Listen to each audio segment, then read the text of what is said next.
First कह रहा है milk lack which metal and vitamins. ठीक है, जो मिल्क है वो कौन सा जो क्या बोलते हैं, मेटल और विटामिन्स जो होते हैं उसमें प्रेजेंट नहीं होते। ठीक है, तो इसका राइट आंसर क्या होगा? आप मुझे कमेंट सेक्शन में, जो बच्चे देख रहे हैं ना सेशन, तो आप मुझे क्वेश्चन नंबर के साथ बताइए कि इसका राइट आंसर क्या हो सकता है क्वेश्चन नंबर का। ठीक है, तो मुझे बताइए कौन से मेटल और विटामिन जो होते हैं मिल्क में प्रेजेंट नहीं होते। तो इसका जो राइट आंसर है वो है हमारा आयरन और विटामिन सी जो होता है मेनली मिल्क में प्रेजेंट नहीं होते। और आपको पता ही है जो विटामिन सी है उसकी डेफिशिएंसी की वजह से जो कौन कौन सी डिजीज़ होती है वो होती है हमारी बेरी बेरी। ठीक है, विटामिन सी की डेफिशिएंसी से जो डिजीज़ होती है वो होती है बेरी बेरी। और मिल्क जो है हमारा डेयरी प्रोडक्ट है। ठीक है, और मिल्क जो है वो किसके अंडर आता है? ये सेकेंडरी इंडस्ट्री के अंदर आता है। ठीक है, जो primary sector sorry secondary sector हो गया ना हमारे देश का, उसमें ये आएगा। ठीक है, प्राइमरी एग्रीकल्चर आते हैं और उसके बाद डेयरी प्रोडक्ट आगे सेकेंडरी में, उसके बाद इंडस्ट्रियलाइजेशन वाले बाकी उसमें आ जाते हैं। आगे चलते हैं, question number second. C disease, एक second, yes, C disease cause affect on which part of our body. तो इस क्वेश्चन का राइट आंसर बताओ, राइट आंसर क्या होगा? आपको पता ही है जो लोग नेवी में, जो लोग शिप में काम करते हैं, क्या बोलते हैं, मूवमेंट करते हैं एक जगह से दूसरी जगह, कंटेनर लेके जाते हैं, मटेरियल जो होता है इंपोर्ट एक्सपोर्ट होता है, मेनली वो जो है वो सफ़र करते हैं, एक पर्टिकुलर टाइप ऑफ प्रॉब्लम से सफ़र करते हैं, और वो उसको नाम दिया जाता है सी डिजीज़ का। ठीक है, और जो सी डिजीज़ होती है वो मेनली जो होती है वो इफेक्ट किसको करती है? जो हमारे ईयर का इनर पार्ट होता है, inner part of our year, mainly उसको ये इफेक्ट करती है। रीज़न बिहाइंड ये है कि जो लोग सी में काम करते हैं वहाँ का जो क्या बोलते हैं, वाटर का जो प्रेशर होगा, जो वाटर करंट्स आती हैं, और वहाँ पे जो हवा चलती है, जो एनवायरनमेंट होता है, उसकी वजह से मेनली वो उस चीज़ को अफेक्ट करते हैं। और बाकी, और मेनली ये चीज़ उसी में देखी जाती है जिसको हम सी डिजीज़ का नाम देते हैं। और क्वेश्चन भी आपसे ऐसे ही पूछ सकते हैं। आगे चलते हैं, question number third. Clove is obtained from which part of the plant. ठीक है, क्लोव जो है वो कौन से पार्ट ऑफ प्लांट से जो होता है वो ऑब्टेन किया जाता है, क्लोव। तो बताइए इसका राइट आंसर क्या है? क्लोव जो है वो कहाँ से जो है वो ऑब्टेन किया जाता है? यस, क्लोव जो होता है वो बर्ड होता है। ठीक है, क्लोव जो है वो बर्ड से जो था वो एक्सट्रैक्ट किया जाता है, बर्ड से जो है वो एक्सट्रैक्ट किया जाता है। और क्लोव की सबसे ज़्यादा प्रोडक्शन जो है आपको कहाँ पे मिलेगी? वो आपको इंडोनेशिया में मिल जाएगी। ठीक है, इंडोनेशिया जो है वहाँ पे क्लोव की जो है सबसे ज़्यादा प्रोडक्शन आपको मिल जाएगी। ठीक है, हाईली प्रोडक्शन दिखी जाती है क्लोव की। ठीक है, आगे चलते हैं। क्लोव के बारे में एक चीज़ और पता होनी चाहिए, ये रिच सोर्स है किसका? एंटीऑक्सीडेंट का। एंटीऑक्सीडेंट का जो है ये रिच सोर्स है। ठीक है, क्लोव। ठीक है, और मेनली इसको यूज़ किया जाता है अपने सेल क्या बोलते हैं, जैसे हो गया कि हार्ट डिजीज़ के लिए, डायबिटीज़ के लिए, सर्टेन टाइप ऑफ कैंसर्स के लिए इसको यूज़ किया जाता है। आगे चलते हैं, question number four. Purest form of iron. ठीक है, आयरन की प्योरेस्ट फॉर्म कौन सी है? तो इसका जो राइट आंसर है वो आप सभी बच्चों को पता ही होगा, मुझे लगता है इसका राइट आंसर क्या है। तो प्योरेस्ट फॉर्म जो आयरन की है वो कौन सी है? Wrought iron. ठीक है, wrought iron, right, wrought iron जो है वो प्योरेस्ट फॉर्म ऑफ आयरन है। क्वेश्चन नंबर फिफ्थ देखते हैं। Yes, which protein cause skin impervious to water, impervious to water. Impervious मतलब क्या हो गया? Resistant to water. कौन सी प्रोटीन है जो स्किन को जो है वो वाटर से रेजिस्टेंट करती है? तो राइट आंसर क्या होगा इसका?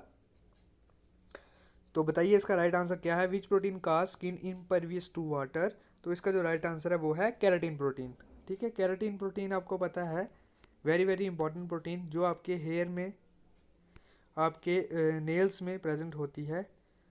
ठीक है, वेरी वेरी इंपॉर्टेंट प्रोटीन है, और इसी की वजह से जो होती है स्किन में प्रेजेंट होती है, जिसकी वजह से जो होती है स्किन जो होती है वो रेजिस्टेंट रहती है वाटर से। ठीक है, आगे चलते, क्वेश्चन नंबर सिक्स। सिक्स कह रहा है प्लेग इज कास्ड बाय। जो प्लेग है वो किसकी वजह से होता है? ठीक है, कौन सी किसकी वजह से जो है वो प्लेग होता है? तो राइट आंसर बताओ इस क्वेश्चन का। राइट आंसर क्या होगा? प्लेग जो है वो किसकी वजह से होता है?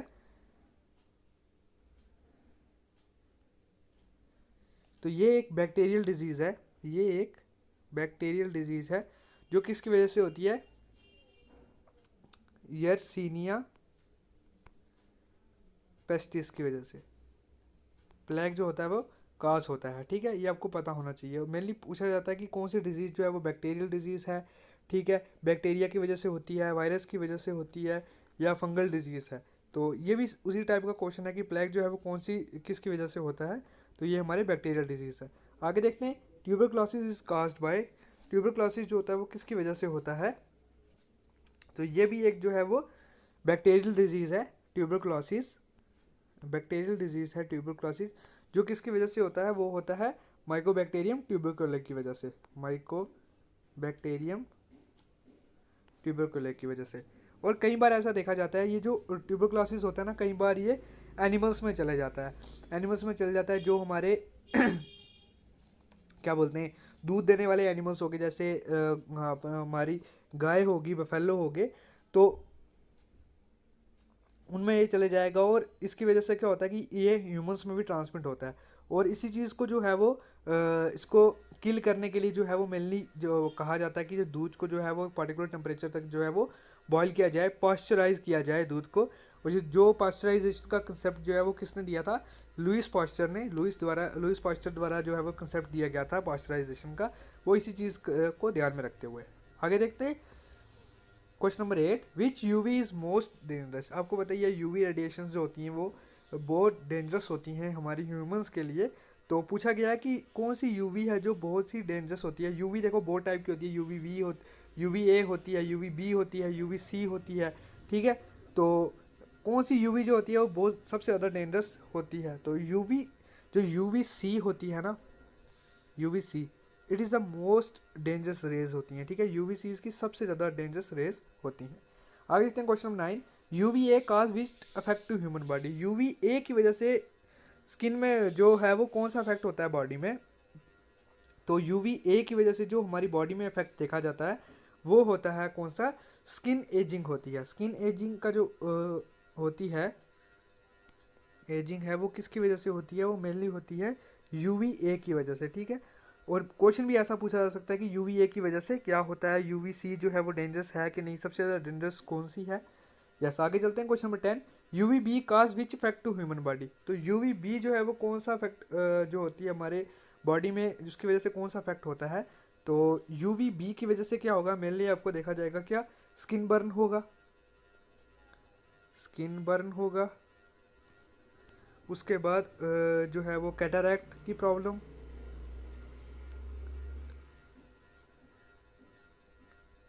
उसके बाद immune system damage, immune system damage. ये ऐसी चीज़ें जो होती हैं वो यूवी बी की वजह से मेनली जो इफेक्ट वो देखा जाता है। और यूवी ए की वजह से मैंने आपको बता दिया कि स्किन एजिंग आपको देखी जाएगी, और यूवी सी जो है वो मोस्ट डेंजरस यूवी है इन सभी टाइप्स में से, ठीक है। आगे चलते हैं, क्वेश्चन नंबर 11 कह रहा है, charcoal is use in water treatment as. जो चारकोल को वाटर की ट्रीटमेंट में यूज़ किया जाता है वो कौन सी प्रॉपर्टी के लिए चारकोल को जो है वो वाटर की ट्रीटमेंट में यूज़ किया जाता है। तो बताओ चारकोल को कौन सी प्रॉपर्टी की वजह से उसको यूज़ किया जाता है। तो इसका जो राइट आंसर वो ये है कि चारकोल जो है एज अ एडजॉर्बेंट जो है वो यूज़ किया जाता है इन द ट्रीटमेंट ऑफ वाटर, जिसमें जो है वो इम्प्योरिटीज़ को जो है वो एक जगह पे कलेक्ट कर लेता है और वाटर की प्योरिफिकेशन में जो है वो हेल्प करता है, ठीक है। ये चीज़ आपको पता होना है, चारकोल जो है वो is used as a adsorbent in the treatment of the water. Okay, आगे चलते हैं, question number 12, sea weed is an important source of which component. जो सी वीड होते हैं वो कौन से कंपोनेंट के सबसे ज़्यादा रिच सोर्स होते हैं, उनमें कौन सी चीज़ जो होती है वो सबसे ज़्यादा रिच अमाउंट में प्रेजेंट होती है। तो ये क्वेश्चन पूछा गया है। तो सी वीड्स में जो है वो रिच सोर्स होते हैं किसके, इंपॉर्टेंट और रिच सोर्स होते हैं किसके, आयोडीन के। आयोडीन के रिच सोर्स होते हैं सीवीड। और मैंने अभी आपसे बात की और फिर से मैं बच्चों को बता दूं कि ये जो मैं क्वेश्चन आपके साथ डिस्कस कर रहा हूँ ये वेरी वेरी इंपॉर्टेंट क्वेश्चन है और ये एग्जाम्स में पूछे गए हुए क्वेश्चन है, ठीक है। आपको पता लग जाएगा कि लेवल कैसा है क्वेश्चंस का। आगे देखते हैं question number 13, which plant is known as doctor of the house. तो कौन से प्लांट को जो है वो डॉक्टर ऑफ द हाउस के नाम से जाना जाता है। वेरी वेरी इंपॉर्टेंट क्वेश्चन, ठीक है। और बताइए मुझे इसका राइट आंसर क्या होगा क्वेश्चन नंबर 13 का। Which plant is known as doctor of the house. तो डॉक्टर ऑफ द हाउस के नाम से कौन से प्लांट को जो है वो जाना जाता है, ये जाना जाता है आंवला प्लांट को। और आंवला के आपको पता ही है कितने ज़्यादा यूजेस हैं हमारी लाइफ में, ठीक है। और आंवला हम आपके हेयर्स के लिए, आपकी स्किन के लिए, नेल्स के लिए बहुत ही ज़्यादा अच्छा है, ठीक है। आपके डाइजेस्टिव सिस्टम के लिए जो है वो आंवला अच्छा है, ठीक है। आंवला के एक नहीं बहुत सारे यूजेस हैं, आप सभी बच्चों को पता ही होगा। और इसीलिए इसको जो है वो डॉक्टर ऑफ द हाउस के नाम से भी जाना जाता है, ठीक है, आंवला को। आगे चलते question number 14। Crop land is a type of which biome, ठीक है। क्रॉप लैंड है वो कौन सी टाइप ऑफ बायोम है, ठीक है। क्रॉप लैंड जो है वो कौन सी टाइप ऑफ बायोम के अंडर आता है, ये क्वेश्चन है। तो देखो क्रॉप लैंड, सबसे पहले आपको पता होना चाहिए कि बायोम होता क्या है। बायोम होता क्या है, बायोम एक ऐसी जगह होती है जहाँ पे प्लांट्स और एनिमल्स दोनों जो होते हैं वो सरवाइव करते हैं, अपने नेचुरल हैबिटेट में जो है वो रहते हैं, ठीक है। उसको जो है वो बायोम होता है। एक पर्टिकुलर एरिया को जो है वो एज अ बायोम कंसिडर किया जाता है जहाँ पे प्लांट्स और एनिमल्स जो होते हैं वो नेचुरल हैबिटेट में रहते हैं। अब इसमें एक चीज़ और होती है, ये आर्टिफिशियल भी हो सकता है और जो है वो नेचुरल भी हो सकता है। आर्टिफिशियल इन द सेंस कि मैन मेड, हमारे द्वारा बनाया गया, और दूसरा जो नेचुरल जो पहले से चला आ रहा है, कुदरत की तरफ से है। तो अब उसी में क्रॉप लैंड पूछा गया है कि कौन सी टाइप ऑफ बायोम है, तो ये एंथ्रोपोजेनिक बायोम है। एंथ्रोपोजेनिक बायोम कौन से होते हैं, एंथ्रोपोजेनिक एंथ्रोपोजेनिक बायोम, तो ये एंथ्रोपोजेनिक बायोम है। तो एंथ्रोपोजेनिक बायोम जो होते हैं वो कौन से होते हैं, जो मैन मेड द्वारा बनाए गए होते हैं, ठीक है। तो इसका राइट आंसर है anthropogenic biome is a type of, जो है वो क्रॉपलैंड जो है वो इसी टाइप में आता है। आगे चलते क्वेश्चन नंबर 15 कह रहा है ophthalmology is the study of. तो ऑप्थेल्मोलॉजी है वो किस चीज़ की स्टडी होती है ऑप्थेल्मोलॉजी में, तो ophthalmology is a study of eyes, ठीक है। It is a study of eyes. और ऑर्निथोलॉजी आप सभी बच्चों को पता होगा, वो is the study of insects. Entomology sorry ornithology is the study of birds. Ornithology है जो वो बर्ड्स की स्टडी के लिए है। और एंटीमोलॉजी वो जो it is a study of insects, ठीक है। यस आगे चलते हैं question number 16। Web of spider is made up of. जो स्पाइडर की वेब होती है वो किस चीज़ से बनी होती है, तो स्पाइडर की जो वेब है वो किस चीज़ से बनी होती है, वो बनी होती है हमारे प्रोटीन से, ठीक है। The web of the spider is made up of protein. और कई टाइम्स ऐसा होता है, कई ऐसे स्पाइडर्स हैं जो अपनी वेब को ही जो है वो ईट कर जाते हैं, ठीक है। जब वो आपको पता ही है स्पाइडर्स जो होते हैं अपनी वेब जो है वो हमेशा चेंज करते रहते हैं, और उनमें से कुछ स्पीसीज ऐसी हैं जो अपनी ही वेब को जो है वो खा जाती हैं, ठीक है, क्योंकि ये प्रोटीन से ही बनाई गई होती हैं वेब्स। ओके आगे चलते हैं question number 17। Apparent magnitude is related to. तो अपेरेंट मैग्नीट्यूड जो है वो किस चीज़ से रिलेटेड है। यस ये जो है वो जिन बच्चों ने सोलर सिस्टम वाला टॉपिक पढ़ा हो या ऐसा कुछ गैलेक्सी वाले टॉपिक पढ़ा हो, उन बच्चों को इसका राइट आंसर पता होगा। जो अपेरेंट मैग्नीट्यूड है वो रिलेटेड करता है किससे, brightness of the star. Question भी आपसे यही पूछ सकते हैं, जो अपेरेंट मैग्नीट्यूड है वो किस चीज़ से रिलेट करता है, पूछेंगे brightness of the star, distance of sun from earth, ऐसे 2-3 ऑप्शन और दे देंगे और आपको राइट आंसर बताना होगा कि अपेरेंट मैग्नीट्यूड जो है वो किस चीज़ से रिलेटेड होता है। It is related to the brightness of the star. Yes question number 17 का राइट आंसर। आगे देखते हैं question number 18। Iron pyrite is also known as. तो आयरन पायराइट को जो है वो एक और नाम से जाना जाता है, वो उसको कहा जाता है फूल्स गोल्ड। फूल्स गोल्ड इसलिए कहा जाता है क्योंकि ये जो है वो गोल्ड से मिलता जुलता दिखेगा आपको, ठीक है, होगा गोल्ड नहीं, लेकिन जो अगर आप इसको देखेंगे तो वो भी आपको गोल्ड की तरह जो है वो दिखेगा, इसका सरफेस आपको वैसा दिखेगा। तो इसलिए इसका जो नाम है वो फूल्स गोल्ड के नाम से भी आयरन पायराइट को जो है वो जाना जाता है। क्वेश्चन भी यही पूछेंगे, which substance which metal is also known as fool's gold, ठीक है। आयरन पायराइट जो है वो फूल्स गोल्ड के नाम से भी उसको जाना जाता है। आगे देखते हैं question number 19। Which metal is used in mastic for burning. जो हमारी माचिस होती है, माचिस में जो आगे वो मसाला लगा होता है जिससे आग जलती है, वो क्या चीज़ होती है, ठीक है। तो वो जो है वो रेड फॉस्फोरस होता है, रेड फॉस्फोरस होता है, ठीक है। वो रेड फॉस्फोरस होता है जो मेटल जो होता है वो बर्निंग के लिए यूज़ किया जाता है, ठीक है। इसका राइट आंसर ये है। और जो वाइट फास्फोरस होता है ना, वो वेरी वेरी जो होता है वो रिएक्टिव होता है, उसको स्टोर करके रखा जाता है, उसको ओपन एयर में नहीं रखा जाता। ठीक है, वेरी वेरी रिएक्टिव होता है वाइट फास्फोरस। और रेड फास्फोरस जो है हमारे माचिस में आपको दिखेगा। Question number 20, which drug is also known as tranquilizer drug. Tranquilizer drug जो है वो किसे कहा जाता है, और वो वैलियम को कहा जाता है।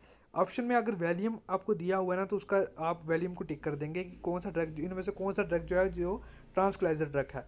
तो आपको अगर ऑप्शन में वैलियम है तो आप वैलियम को टिक करेंगे, यस। तो इसका राइट आंसर है वैलियम। तो ये फ्रेंड्स क्वेश्चन थे जो मैंने आपके साथ डिस्कस किए साइंस के।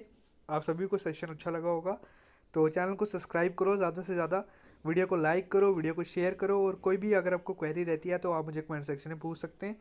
तो मिलते हैं नेक्स्ट वीडियो में, तब तक के लिए जय हिंद।